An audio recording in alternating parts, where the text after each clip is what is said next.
Hello viewers, এটা আমাদের গ্রামের মধ্যমণিপুর ঈদগাহ মাঠ ও ফোরকানে মুক্তবের মাঠ।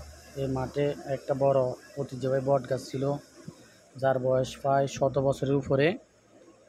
এই বট গাছের নিচে আমরা বন্ধুরা, গ্রামের ছোট বড় সবাই মিলে বসে আড্ডা দিতাম, খেলাধুলা করতাম। এই গাছের ছায়া তলে বসে ছায়া নিতাম। যখন গরম লাগতো তখন এই গাছের তলে বসে আমরা সবাই নিরিবিলি পরিবেশে শরীর মন ঠান্ডা করে ঘুরাইতাম। হঠাৎ করে এই গাছটা গতকালকে পড়ে গেছে, যা দেখে খুবই খারাপ লাগতেছে। এখন আর গ্রামে গেলে এই গাছের ছায়া বসতে পারবো না, এটা ভেবে খুব দুঃখ লাগতেছে।